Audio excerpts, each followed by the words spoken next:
Itaipu, gastos com MST e COP30 são ilegais, diz estudo da Câmara. Itaipu gastou 5 bilhões em gastos socioambientais. Despesas deveriam ter sido autorizadas pelo Congresso, dizem consultores. Matéria do Chalders, né? Então, desde o começo do governo Lula, a usina Itaipu Binacional destinou cerca de 5 bilhões para gastos socioambientais. Esse gasto aqui repassado para contribuintes brasileiros pode ser ilegal. Então, veja só, né?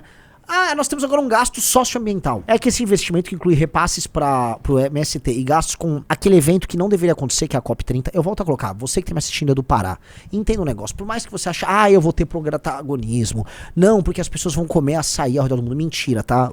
Já tem gente comendo açaí, tomando açaí, e já o açaí vai estar sendo produzido em outros lugares, e vão fazer igual fizeram com o látex, tá? Você só vai ficar com a memória de que você era o detentor disso e tal. O tacacá, o mundo vai se apaixonar. Cara, Belém é uma cidade devastada pela pobreza, mais de 50%, na verdade 54% da população vive em favela. Vocês são administrados por uma oligarquia absolutamente corrupta, que é a oligarquia dos barbários. A população de Belém está se mudando para outros estados, tá? Santa Catarina está recebendo um fluxo enorme de pessoas, muitas pessoas boas que vão para trabalhar, outras tantas que vão para falar merda e fazer merda, tá? A maior parte para trabalhar, para ser justo. Ou seja, a elite local é uma bosta, essa elite é premiada com esse governo merda, com um evento internacional de sabotagem ao próprio agro, que essa COP30 é pra vir aquele monte de ambientalista fumeta, ir lá pro meio de um lugar muito pobre, ficar curtindo, né, aquelas putarias dele.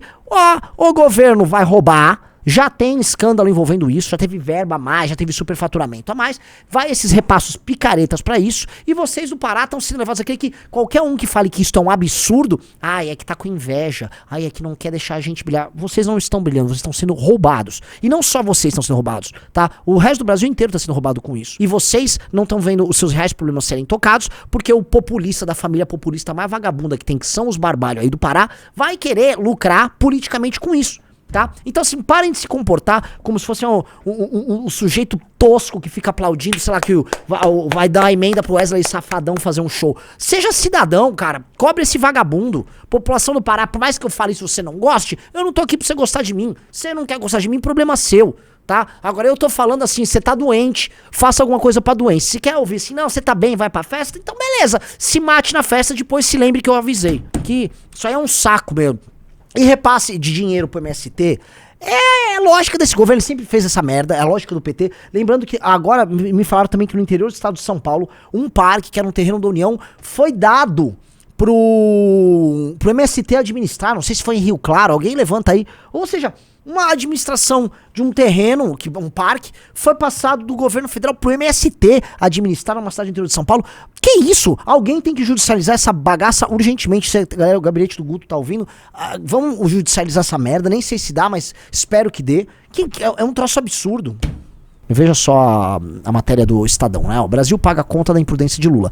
Sairá cara a decisão de Lula de alinhar o Brasil à China e à Rússia a pretexto de fortalecer os BRICS contra os erros de Trump. Mas há uma saída para evitar o prejuízo. Abandonar o bloco. Veja assim, é um editorial pesado, tá? Muito ainda pode ser dito sobre a responsabilidade de Bolsonaro, que para se livrar da cadeia e continuar com seu projeto golpista, fez lobby nos Estados Unidos para que o presidente Donald Trump viesse em seu socorro ao custo de inestimável prejuízo para a economia brasileira, ameaçada por um traifaço americano. Só por isso o nome de Bolsonaro já está gravado no panteão dos maiores traidores da pátria que esse país já viu. Caralho. Perfeito, mas é verdade, gente, o Bolsonaro é um traidor da pátria. O que o Eduardo tá fazendo é usar uma nação estrangeira para interferir em benefício do grupo político do seu pai. Fazendo com que a nação brasileira, nos argumentos dele, porque eu sei que os Estados Unidos taxaria a gente de qualquer forma, isso precisa ser explicado, porque tem gente que fala, não, mas você falou isso e depois falou aquilo. Não, os Estados Unidos atacariam a gente institucionalmente de qualquer forma. Dito isso, uma pessoa ir lá pra fora e endossar esse tipo de sanção e querer tomar pra si a responsabilidade sobre a sanção é em si a compostura de um traidor. Então o primeiro parágrafo é muito pesado, mas ele não é mentiroso. Aí ele prossegue. Contudo, à medida que novas punições são anunciadas pelo governo americano contra o Brasil, torna-se óbvio que o objetivo de Trump vai muito além de ajudar o Bolsonaro. De resto, um sujeito absolutamente insignificante para os projetos de poder do presidente americano. Nisso eu vou discordar, tá? Ele é insignificante no todo. O Trump é o Trump, é o presidente da maior potência global. Agora, o Bolsonaro, ele é um aliado local. E é melhor para os Estados Unidos beneficiar um aliado local que pode ser importante na desconstrução de um bloco que envolve o seu inimigo geopolítico, que é a China. Então, sim, existe uma importância pequena. O Trump não perdi a série com meu amigo Bolsonaro, estou muito tenso. Não. Está ficando cada vez mais evidente que o crescente ataque de Trump ao Brasil é, na verdade, parte de uma ofensiva contra os BRICS, bloco que, a despeito das fantasias globopetistas sobre alternativas de desenvolvimento, se presta exclusivamente a projetar o poder da China em contraste com os Estados Unidos e o Ocidente, tendo como subproduto o respaldo ao imperialismo da Rússia de Vladimir Putin. Isso ficou claro quando Mark Rutte, secretário-geral da OTAN, a aliança militar ocidental ainda liderada pelos Estados Unidos, avisou que os países do BRICS podem sofrer as sanções por parte do governo americano caso continuem a fazer negócio com a Rússia. A intenção de Washington é obrigar os parceiros russos do BRICS a pressionar Moscou a aceitar uma trégua na sua guerra contra a Ucrânia, como deseja Trump. Perfeito. Como se sabe, Trump ameaça castigar a Rússia com tarifa de 100% caso Putin não interrompa seus ataques à Ucrânia. A medida incluiria sanções secundárias contra países que fazem negócio com a Rússia. A ideia aqui é sufocar economicamente a Rússia, que conseguiu contornar as sanções aplicadas pelos Estados Unidos e Europa graças à manutenção do comércio com os parceiros BRICS. Sim, meus amigos, a China está... houve uma declaração recente, só para vocês entenderem, de diplomatas chineses alegando que é muito importante que a guerra na Rússia, que o atoleiro na Rússia e a Ucrânia continue, porque os Estados Unidos tiram o olho de Sauron dele, sabe o olho de Sauron, né, de Taiwan e do projeto de expansão política da China no leste do mundo, no Oriente, né?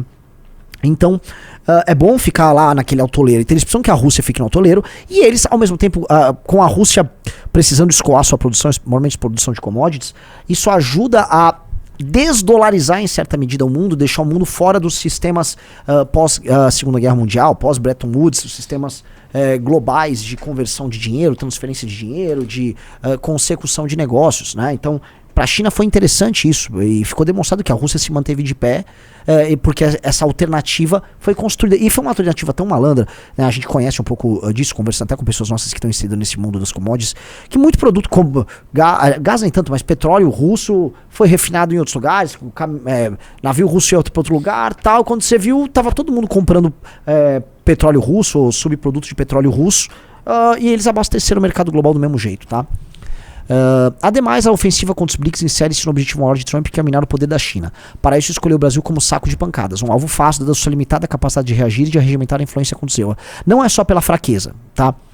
Vamos supor, a África do Sul também é um aliado chinês, tá? É um dos países dos BRICS, e além de ter a debilidade financeira, ela também é um país que vem praticando, vamos dizer, para ser bem claro, uma espécie de um racismo novo, né, em que há uma certa leniência, há uma postura violenta contra fazendeiros brancos, os boeres, etc. Tá tudo. E aí o Trump aproveitou isso, levou lá, não sei se é o presidente ou o primeiro-ministro, acho que é presidente do regime presidencialista lá da África do Sul, deu uma humilhada no cara lá no Salão Oval, tá? Enfim, houve toda uma campanha. A gente tá se esquecendo, né? Porque parece que o olho americano tá aqui, mas o Brasil só é a bola da vez. Já teve a vez de humilhar e espancar o Zelensky publicamente, o Rizzo vai lembrar. Sim. Aqui. Houve a vez da África do Sul e tá rolando a do Brasil, e já passou meio que a do Brasil. Tá tendo agora da Rússia, porque toda a construção que o Trump tentou fazer junto com a Rússia pra lotear a Ucrânia e fazer um acordo para os Estados Unidos serem beneficiados, que é uma coisa que seria boa pro próprio eleitor, e também ajudaria a desarticular a Europa e tal, não deu certo. A guerra contra a Ucrânia colocou, não sei se vocês estão sabendo, a Ucrânia agradeceu recentemente o envio de mais apoio, mais recursos norte-americano, e agora os Estados Unidos estão indo pra cima da Rússia. Tá? Essa é a real, não deu certo ali aparentemente o plano original, estão indo pra cima da Rússia, e o Brasil, que poderia escapar das sanções americanas através dessa driblada, usando por exemplo commodities russas, agora não tem como fazer isso, né? E tá feia a situação, tá feia, e isso são, por isso que eu volto a colocar, decisões exclusivíssimas tomadas pelo governo Lula, uma decisão geopolítica nossa de alinhar a gente, mesmo sabendo que no meio do ano passado, tá? No meio do ano passado, o Trump ia ganhar, e o Trump estava deixando claro que ia impor essa guerra comercial, que estava vindo uma nova ordem ali. Quem acompanha, esse é o lance, quem acompanha a nossa produção de conteúdo, quem acompanhava os Spaces da Valete, quem lê a revista Valete, quem lê o nosso material, sabe que isso ia acontecer. Não sei se tem aqui na mesa, mas tem revistas nossas sobre isso. A gente já estava falando isso há muito tempo, e a galera do Itamaraty, que não sabe, assim, foi treinada, custa caro, custa uma fortuna, não sabe disso. Eles falaram, não, vamos continuar bancando a mesma estratégia. É isso? Eles tomaram uma estratégia merda. Eles botaram a gente na situação de risco. Por isso que o Lula, a meu ver, o Lula botou o Brasil numa situação de merda. Seria muito legal esse vagabundo tomar o impeachment por conta disso. Pra perder direito político, pra ser marcado na história como um cara que tem um impeachment. Não vai acontecer, não, porque só tem puta no Congresso, tirando o senhor Kim Katsumoto Kataguiri, que é homem. O resto é uma bosta. Lembre-se que o Xandão foi pra cima do Congresso no negócio da IOF. Viu alguma resposta? Veio alguma resposta enfática da humilhada que o Xandão deu no Congresso na questão da IOF? Viu nada, né? Mas vamos lá. Prosseguindo. Tudo isso só evidencia a imprudência do presidente Lula da Silva em alinhar o Brasil, a China e a Rússia a pretexto de fortalecer os BRICS contra os Estados Unidos de Trump. A única forma de poupar o Brasil dos efeitos deletérios dessa decisão seria abandonar esse bloco que se presta unicamente aos projetos chineses e russos sem qualquer ganho concreto de longo prazo para o país. Com isso, o Brasil retomaria ao terreno seguro do não alinhamento, onde ficam os países com vocação para se relacionar com o mundo inteiro, independentemente de orientação ideológica. Essa sempre foi a tradição brasileira, um patrimônio que seria especialmente relevante no momento em que o mundo se organiza não mais em relações multilaterais, e sim em blocos de poder. Isso é perfeito, tá? Porque a real é o seguinte, o Brasil tem que ser não alinhado, e isso, por exemplo, é uma postura similar, por exemplo, a que a Índia adota. A Índia adota essa postura, ela é a postura concreta que ela tem no cenário internacional. Então a Índia, ela é usada pelos Estados Unidos contra um contraponto de poder contra relação à China. Ao mesmo tempo, ela tá na rota da seda da China. Ela tá nos BRICS, entendeu? Então a Índia é isso, e a Índia joga o jogo da Índia. Inclusive a Índia deveria ser um aliado central do Brasil. Um aliado central do Brasil, né? O Brasil atende ao interesse chinês e russo. E um interesse meio terceiro-mundista, uma aliança terceiro-mundista meio ridículo que eles ficam fazendo. Estamos com os palestinos. Sim, o mundo árabe está investindo aos montes aqui. Porque esse é o ponto. Cadê o tal do dinheiro desse bloco aqui, né? Cadê o tal do dinheiro desse bloco? Eu não tô vendo dinheiro nenhum. E toda vez que vem o dinheiro, como vem da China, ele vem calcado no quê? Tá? Numa eliminação de possibilidade do Brasil se tornar uma força regional concreta. Ou seja, eles querem fazer uma ferrovia e cuidar da infraestrutura não só do Brasil, mas da relação do Brasil com seus vizinhos, para escoar muito rápido, de maneira muito célere, a nossa produção de commodities, né?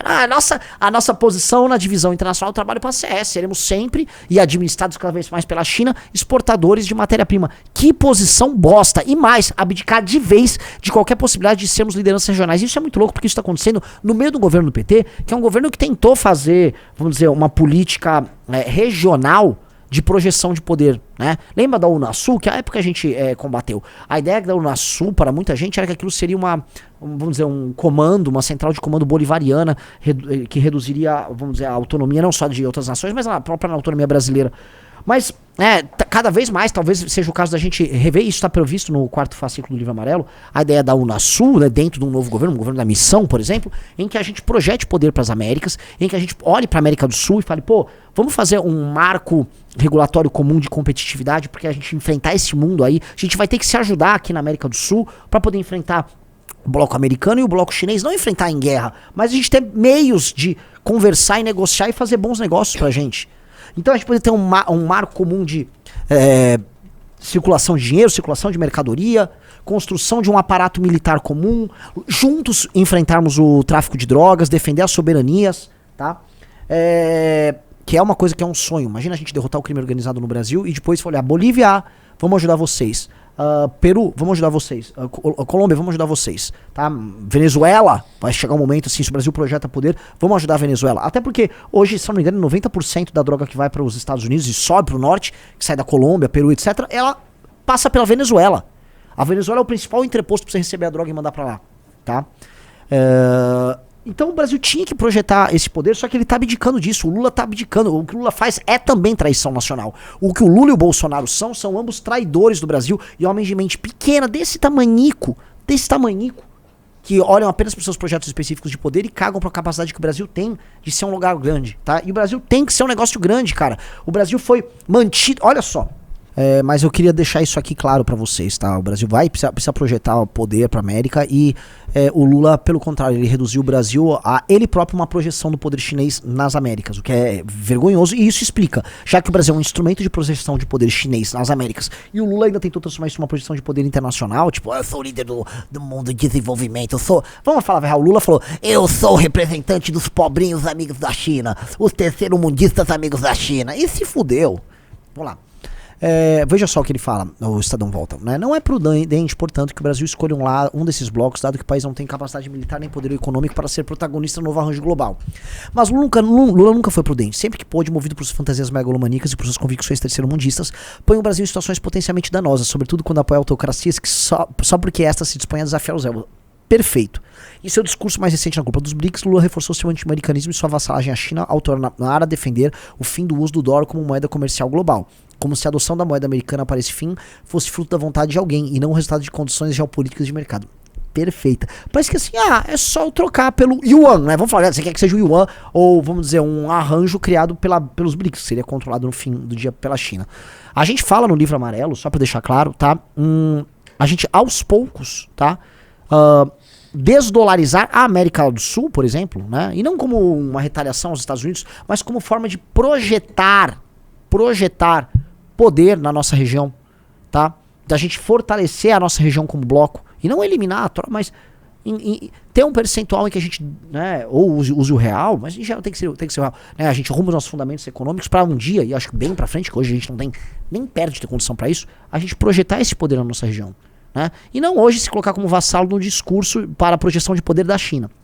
Ademais, deveria causar vergonha a assinatura do Brasil no comunicado final da cúpula, que reservou nada menos do que 8 parágrafos dos atuais conflitos no Oriente Médio e míseros 2 a guerra na Ucrânia, um dos quais, pasme o leitor, dedicado a criticar a Ucrânia por deliberadamente atacar áreas e infraestruturas civis da Rússia, sem qualquer menção à brutal e sistemática agressão russa aos ucranianos, inclusive com bombardeios contra civis.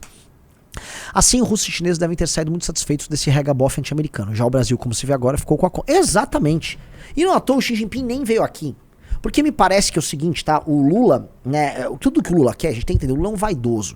O Lula foi marcado, especialmente no segundo mandato dele, por ser visto como um líder que conseguiu conciliar crescimento econômico com justiça social. Era isso que ele vendia pro mundo, tá?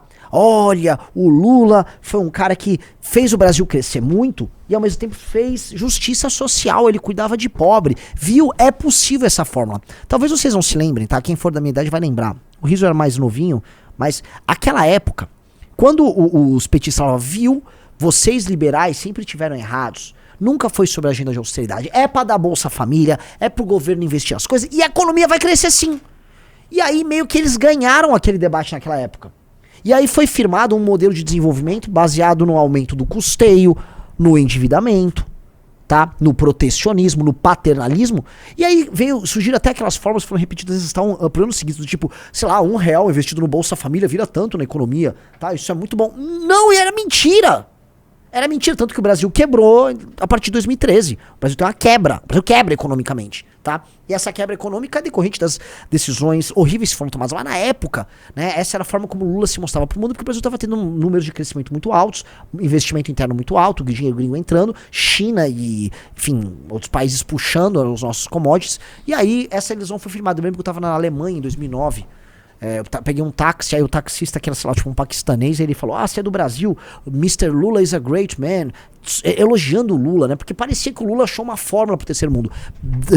Verdade, não achou fórmula nenhuma, né, aquilo quebrou. Inclusive essa fórmula, que é muito engraçada, foi atacada pelo Xi Jinping, né, essa fórmula, que foi a fórmula que o Lula se projetou pro mundo, falando que ele tinha um novo modelo, foi a fórmula que o Xi Jinping recentemente reconheceu, chamando basicamente aquilo de fórmula da vagabundagem. Né, uma fórmula de administração pró-vagabundagem da América do Sul. Então é muito engraçado, porque o Xi Jinping ele usa o Brasil, tá, como essa figura engraçada no mercado internacional, sabendo que o Brasil está encolerado porque depende da China para comprar as exportações brasileiras de commodities. Aí, beleza, fica esse Lula aí falando, aí tal. Agora, eu adotar esse modelo merda do Brasil, mas aqui que eu vou adotar esse modelo bosta do Brasil. Para eles mesmos, eles adotam um modelo completamente diferente e tão certos em adotar, porque o modelo ali que o PT acredita é um modelo falido. E não é nem um modelo só petista, tá bom? É um modelo, em certa medida, filho da Constituição de 88. A Constituição de 88 que retirou a capacidade do Brasil investir, o Brasil não investe mais e só aumentou custeio, direitos. A Constituição cidadã acabou com a cidadania no Brasil.